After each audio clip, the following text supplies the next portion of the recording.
बंदगी साहिब सदगुरु कबीर साहिब कहे संध्या पाठ में धने धर्मदास साहिब ने सोहंग पोया पवन में बांधो सुरत सुमेर ब्रह्म घाट हृदय धरो यहाँ विधि माला फेर। सोहंग पोया पवन में बांधो सुरत सुमेर ब्रह्म घाट हृदय धरो इस विधि माला फेर। सदगुरु कबीर साहेब आत्मा અને પરમાત્મા એક છે। શ્વાસ શ્વાસમાં એટલે કે આવતા જતા શ્વાસમાં ધ્યાન કરો।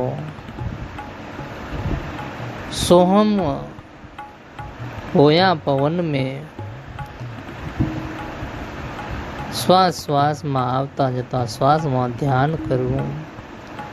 શુદ્ધ સુમેર ચિત્ત ધ્યાનને એકાગ્ર કરીને સ્મરણ કરવું। સદગુરુ કબીર સાહેબ કહે કે શ્વાસ શ્વાસમાં સોહમનો જાપ ચાલે છે એનું ધ્યાન સુરત એટલે પરમ તત્વ સાથે જોડાયેલું રહે છે।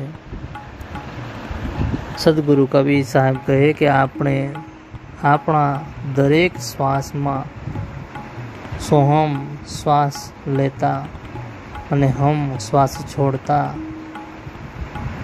સ્વાભાવિક રીતે ચાલે છે। આને જ અજપા જાપ કહેવામાં આવે છે। જાપ આપોઆપ ચાલે છે જ્યારે મન સુરત આ શ્વાસ સાથે જોડાયેલા છે ત્યારે આત્માના અનુભવ થાય છે।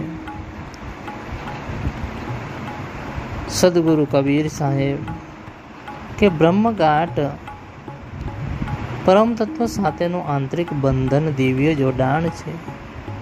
તેને પોતાના હૃદયમાં સ્થિર રાખો। યા વિધિ માલા ફેર આ રીતે સાચી માળા જાપ ફેરવો।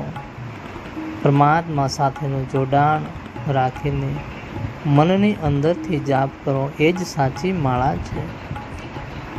સદગુરુ કબીર સાહેબ કહે છે કે મણકા ફેરવી કરતાં વધુ મહત્વ અંદરની માળા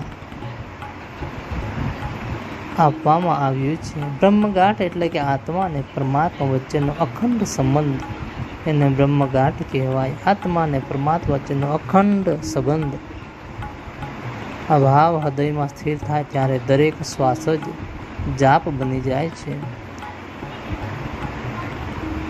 કોઈ વ્યક્તિ હાથમાં માળા લઈને નામ લે છે એના કરતાં વધારે ઊંચું એ છે કે મનના સતત પરમાત્મા સાથે જોડાયેલું રહે એ જ સાચી માળા ફેરવવી છે। બહારની માળા અને અંદરની માળા સુરત શ્વાસ સાચી સાધના એ છે। સાહેબ દગી સાહેબ સાહેબ